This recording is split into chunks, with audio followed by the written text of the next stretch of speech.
эксклюзивный контент. Замена муфты полного привода на Haval Jolyon, полный привод. У человека появилась жалоба, что есть гул. Сейчас ставим эксперименты.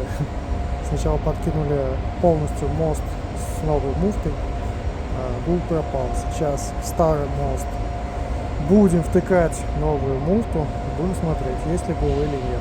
Вот таким вот дедовским способом ищется неисправный элемент системы.